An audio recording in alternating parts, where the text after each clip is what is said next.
अत्यंत संवेदनशील, सपने देखने वाली राशि। स्वरा शांत, स्वरा सदैव कुछ अलग देखती, सुनती, समझती और दूसरों को समझाती थी। उसे सपने आते थे समुद्र के तल पर रंगीन मछलियाँ बोल रही है, आकाश में तारों से वार्तालाप चल रहा है। माँ कहती थी थोड़ा वास्तविकता में आओ न बेटा, लेकिन स्वरा सुनती नहीं थी। वह लिखती थी, गाना गाती थी, चित्र निकालती थी। एक दिन गांव में उसने लिखा हुआ छोटा सा नाटक सादर किया। लोग रोए, हंसे और बोले, हमने कभी विचार नहीं किया था। ऐसी भावना उसने नाटक द्वारा दिखाई। स्वप्न उस दिन से वास्तव में आया। वह आज सुप्रसिद्ध कलाकार, मनोविश्लेषक और आर्ट थेरेपिस्ट है। वह लोगों का दुख सुनती है, उसमें का सौंदर्य दिखाती है और उन्हें स्वयं पर प्रेम करना सिखाती है। मीन राशि की सकारात्मक बातें: अपार कल्पना शक्ति, सहानुभूति और करुणा, आध्यात्मिकता में रुचि, कलात्मक प्रतिभा, अंतर्मुख चिंतन शक्ति, सभी को जोड़ने वाली शांत ऊर्जा। मीन राशि कहाँ सफल हो सकती है? संगीत, साहित्य, चित्रकला, नाटक, मानसशास्त्र, थेरेपी, हीलिंग, अध्यात्म और योग, समाज सेवा, जन कल्याण संस्था, सिनेमा, कथा, वेब सीरीज, स्वप्नदर्शक, उद्योजक। सपना देखना ये मीन राशि की शक्ति है और विश्व को उन सपनों की आवश्यकता है।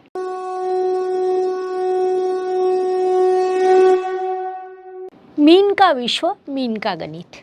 विनायक नाम का एक मीन राशि का लड़का था जो अत्यंत विचित्र प्राणी था। सामने कोई रो रहा हो तो वह विचार करता था, इसकी आंखों में इतना पानी चमक रहा है, उस पर कविता बन सकती है। लोग कहते थे, अरे इसका दिमाग सदैव बादलों में रहता है। और विनायक को बड़ा आनंद होता था। अच्छा है, बादलों में तो इंद्रधनुष्य दिखाई देते हैं।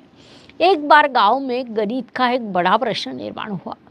स्कूल के दीवारों पर सुंदर चित्र निकालना था, लेकिन उसका नाम लेना किसी को नहीं आता था। विनायक आया, उसने रंग देखे, दीवारों के मूड को पहचाना और सीधे डिजाइन बनाया। गणित भूलकर और भावनाओं का उपयोग कर। सभी चकित। शिक्षक बोले, ये गणित कहाँ से सीखा? विनायक हंसकर बोला, सीखने से अधिक मैंने स्वयं पर विश्वास रखा। अंतर्ज्ञान मेरा कैलकुलेटर है। उस दिन गांव में एक नया फॉर्मूला बना, फील गुड फॉर्मूला। मीन राशि की खास विशेषता है भावना में गणित खोजने वाले, कलाकार, सपनों में के बुद्धिजीवी, न बोलते हुए दूसरे को समझने वाले, नाटक, लेखन, संगीत के मास्टर, आध्यात्मिक और थोड़े दिव्य मीन लोग जीवन में रास्ता नहीं खोजते, वे नदी समान बहते रहते हैं और अंत में सागर में मिल जाते हैं। आप मीन राशि के हो तो ध्यान में रखें कि आप पागल नहीं हो, आप अलग हो। कुछ अलग करने से ही विश्व बदलता है। मीन राशि की पत्नी भावनाओं का ओशन पैकेज। रोहित का विवाह हुआ और घर में सानिका आई। मीन राशि की सौंदर्यवती पहले ही दिन बोली, मेरा मन आज थोड़ा नीलांबरी सुर में है। रोहित पूछता है, ये भी पता नहीं चलता कि मन कौन से राग में है। वह कभी नाचती थी, कभी रोती थी, कभी गुनगुनाते रहती थी, और ये सब कुछ 1 घंटे में। एक बार रोहित ने देरी की तो सानिका बोली, मेरा भावनाओं का पुष्पगुच्छ उस टपरी पर अटका पड़ा है। वह संभ्रमित हुआ, ये राग है या कविता? मीन राशि की पत्नी को संभाले कैसे? उसकी भावनाएं अर्थात जीपीएस उस पर ध्यान दे। वह प्रेम में स्वयं को 100% झोंक देती है, इसीलिए उसकी भावनाओं को हल्का ना समझे। उसके सपनों को पूरा करने में मदद करे, कभी नृत्य, कभी आर्ट, कभी ध्यान। वह नाराज होगी तो विचारों से अधिक आलिंगन का उपयोग होता है। उसके साथ इमोशनल बातें करें। क्या लग रहा है, ये उसका चमत्कारिक प्रश्न है। एक सीक्रेट: मीन पत्नी अर्थात भावना, कला और प्रेम से भरा हुआ महासागर। उसे संभालना हो तो स्वयं को थोड़ा अधिक भावुक बनाए और उसकी कविता की एक पंक्ति बने। मीन राशि का पति भावनाओं का बादशाह। नेहा नई नवेली दुल्हन बनकर आई। सामने मिलिंद, मीन राशि का पति। विवाह को पहले ही दिन वह बोला, तू मेरे सपनों की कविता है, नेहा खुश, लेकिन बाद में ध्यान में आया ये व्यक्ति घंटे भर से टंकी के सामने बैठकर पानी की लहरें गिन रहा है। भोजन करने बैठे तो पूछता है, आज इमोशनल स्तर पे कैसा लग रहा है। गाड़ी लेने जाए तो इसे लगता है, चल पहले थोड़े सागर किनारे जीवन का अर्थ समझ लेते हैं। एक बार नेहा ने उससे पूछा, क्या मैं सुंदर दिखती हूँ? वह बोला, तेरी आंखों में दुख का एक सूर है जो अत्यंत सुंदर है। नेहा संभ्रमित हुई, मैंने आईलाइनर लगाया है या इमोशनल फिल्टर? मीन पति को संभालना है तो उसके सपनों को सुने और उसमें आप भी थोड़ा उड़ना सीखें। गुस्सा आने पर समझना नहीं, मीठे शब्द और आलिंगन का उपयोग करें।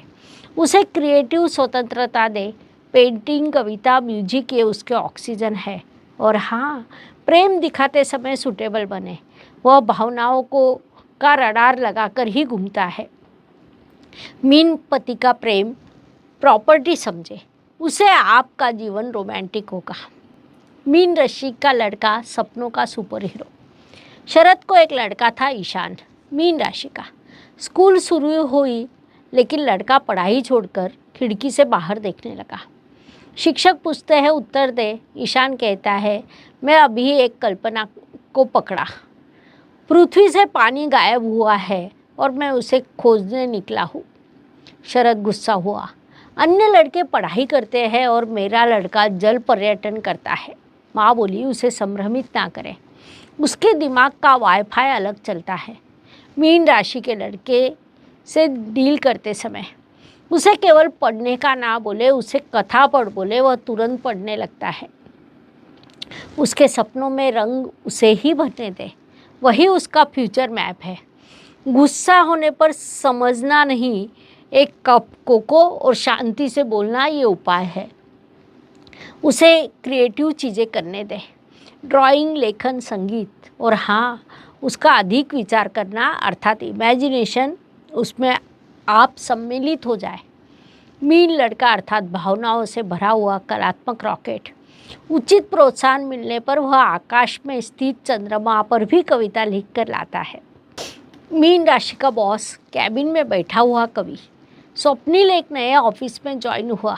बॉस मीन राशि के श्री भावे।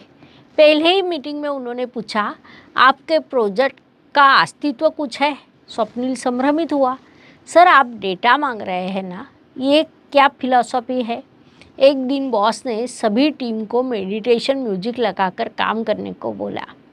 डेडलाइन पूरी करने से पहले अंतर्मन को समझना आवश्यक है, ये उनका ब्रीद वाक्य। मीन बॉस से जुड़ना है तो काम करते समय भावना से जुड़े, थोड़ी क्रिएटिविटी दिखाए। काम पूरा हुआ ऐसा सीधा ना बोले, उस पर दृष्टि, दृष्टिकोण और प्रेरणा जोड़े। वे अधिक भावुक होते हैं, उनकी मनस्थिति के सेंस को समझे। काम समय पर करे लेकिन वह मीठे शब्दों में सादर करे। वे शब्दों पर फिदा होते हैं, उनके कल्पनाओं को सुने। उनसे कभी कभी यूनिक प्रोजेक्ट भी मिलते हैं। मीन बॉस अर्थात काम में कवि, एक्सेल शीट पीछे छुपा हुआ कल्पनाओं का महासागर। उनसे जुड़ने पर आपका काम एक सुंदर कविता बन जाता है। मीन सहकर्मी, सपनों का क्यूट संभ्रम। एक ऑफिस में मीन राशि की सहकर्मी रुचा। सुबह ऑफिस में जब वह प्रवेश करती थी तो हाथ में कॉफ़ी, कान में लाइटनिंग संगीत और आंखों में सपने। प्रोजेक्ट के संदर्भ में पूछने पर बोलती थी, मैंने कल रात को सपने में आइडिया का रंग देखा। साक्षात्कार के लिए आए हुए व्यक्ति को उसने पूछा, आपका चंद्रमा को देखकर क्या लगता है? एचआर चकित और रुचा बोलती है, फीलिंग आर डेटा टू। काम में वह बाप, लेकिन एक्सेल शीट ओपन करने से पहले वह दीप प्रज्वलन करती थी। कभी अचानक डेस्क पर से कविता पढ़ती थी, कभी पेन को लेकर भी इमोशनल बातें करती थी। मीन सहकर्मी के साथ काम करना अर्थात हर दिन कलरफुल फिल्टर लगाने जैसा। वे आपके मूड को पहचानते हैं और मीठा वाक्य बोलकर टेंशन कम करते हैं। वे प्रेजेंटेशन में भावना मिलाते हैं और बॉस भी संभ्रमित लेकिन खुश होता है। आपके दुख को समझते हैं और उन पर शब्दों का मरहम भी लगाते हैं। मीन सहकर्मी अर्थात ऑफिस की रेनबो टीम। काम के तनाव को भूलकर आप उनके साथ सीधे सपनों की यूनिवर्सिटी में जाते हैं। मीन सखी का मन अर्थात कविता, लेकिन प्लानिंग नहीं। गर्ल्स ग्रुप में सभी अलग अलग, उनमें से एक मीन राशि की अन्वी अर्थात सभी की इमोशनल क्वीन। प्लान तैयार किया, सुबह 10 बजे पिकनिक जाना है, सभी तैयार, लेकिन अन्वी अभी घर में। फ़ोन किया तो कहती है मैं तैयार हो रही हूँ, लेकिन गाने सुनते सुनते मुझे अचानक पुरानी डायरी में लिखी कविता याद आई, इसीलिए थोड़ा लिखा और उसके बाद आकाश को देखा और अभी मैं आ रही हूँ। आने पर कहती है मेरी एक इच्छा है, हम आज केवल समुद्र पर बैठते हैं और मौन व्रत धारण करते हैं। सभी लड़कियां गुस्सा हुई, इसने फ़ोटो निकालने के लिए मेकअप किया और अभी मौन व्रत। मीन सखी से बर्ताव कैसे करें? उसका बोलना बीच में ही रुक जाता है, लेकिन उसके विचार शुरू रहते हैं। उन्हें सुन ले, उसे इमोशनल सपोर्ट दे। वह आपके मन को पहचानती है, लेकिन अपने मन को छिपाती है। उसके प्लानिंग के संभ्रम को प्रेम से संभाले और बैकअप प्लान रखे। वह मित्रता नहीं करती, बल्कि वह मित्रता को जीती है और उसके लिए आप विश्व होते हैं। निष्कर्ष, मीन सखी अर्थात चीनी में भिगाया हुआ सपना, अनप्रेडिक्टेबल लेकिन बड़ा प्रेशियस। उससे मित्रता होने पर जीवन में थोड़ा पोएटिक मैजिक मिलता है। सपनों के नाव का कैप्टन, मीन राशि का प्रेरणा स्थान। एक बार आकाश में तारों में प्रतियोगिता हुई, कौन सबसे विचित्र लेकिन प्यारा व्यक्ति है। सभी राशियों के वर्णन आए, फिर एक तारा हंसते हुए बोला मीन राशि के संदर्भ में क्या बताए, वह व्यक्ति है या कल्पनाओं का चित्र। एक गांव में रहता था मीन राशि का लड़का अद्वैत। लोग कहते थे ये पढ़ाई कम और आकाश के बादलों का नाम अधिक रखता है, लेकिन एक दिन उसने उन संभ्रमित सपनों में से एक अलग ऐप तैयार किया, फील-ओ-मीटर, जो भावना को पहचान कर मनुष्य को उचित सलाह देता है। आज वह बड़ा उद्योजक है, लेकिन अभी भी वह अपने भाषणों में कहता है मेरी सफलता का श्रेय जाता है मेरी कल्पनाओं को और माँ के हाथ की गरम रोटी को। मीन राशि का प्रेरणा स्थान, कल्पना शक्ति। उसका मन अर्थात एक कवि का गूगल सर्च। जब विश्व सूखा लगता है तब मनुष्य प्रेम और समझ देता है। सौंदर्य दृष्टि, रंग, संगीत और कविता से उन्हें दिशा मिलती है। सेवा, मीन राशि का मनुष्य दूसरों का दुख अपने ऊपर ले लेता है और उसमें ही खोया रहता है, इसीलिए मीन राशि का मनुष्य अलग होता है। लेकिन एक बार यदि वह उड़ान भरता है तो वह उड़ते उड़ते आपको सीधे प्रेरक स्थान पर लेकर जाता है। मीन राशि के दोष, भावनाओं का बाप लेकिन प्लानिंग में गड़बड़। मीन राशि का मनुष्य अर्थात मन के स्वप्न को पहले तैयार करे और उसके बाद अन्य चीज़ें। आज क्या खाना है ये प्रश्न पूछने पर वे पहले विचार करते हैं मूड क्या कह रहा है। दोष नंबर 1, अधिक विचार करना अर्थात इनका नज़दीकी मित्र। छोटा सा मैसेज आने पर भी 10 संभावनाएं और 5 कविता तैयार। दोष नंबर 2, प्रैक्टिकल चीज़ों के एलर्जी। बैंक का फॉर्म, काम की डेडलाइंस और रियलिटी का विषय आने पर वे भावनाओं के पानी में तैरने लगते हैं। दोष नंबर 3, ना कहना नहीं आता, जिस कारण लोग इनका भावनिक दुरुपयोग करते हैं। दोष नंबर 4, समय का भान नहीं रहता, बारिश के पानी में खो जाने पर मीटिंग कब थी ये भूल जाते हैं। लेकिन मैं कहना चाहती हूँ कि इन दोषों में भी मिठास होती है, इसीलिए मीन लोग संभ्रम में भी मीठे लगते हैं। मीन राशि की चुनौतियाँ और उपाय। भावना बढ़िया, लेकिन वास्तविकता का क्या? भावनाओं में अटकना ये मीन राशि की सबसे बड़ी चुनौती है। वे दूसरों का दुख अपने हृदय में संग्रहित करते हैं और अपना भूल जाते हैं। गड़बड़ यह उनका नज़दीकी मित्र। कब निर्णय लेना है, कब आगे जाना है, ये तय नहीं होता। मेरा सपना और मेरा वास्तविक जीवन, इसमें गड़बड़ इतनी बढ़ जाती है वे स्वयं ही खोए रहते हैं। मेडिटेशन और ग्राउंडिंग मन का आकाश और थोड़ा पृथ्वी पर उतारने को मदद करेगा। Daily to do list. स्वप्न सुंदर लेकिन कृति ना हो तो वह उड़ जाते हैं। ना कहना सीखे। हर किसी का सपना अपने ऊपर लेना हीरोइज्म नहीं है।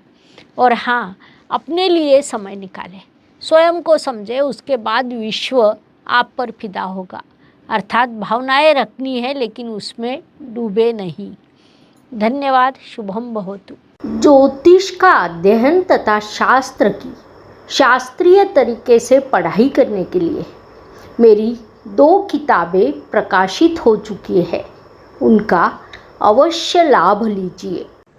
Please like, share and subscribe the channel. और हाँ, बेल आइकॉन दबाना ना भूलें। धन्यवाद।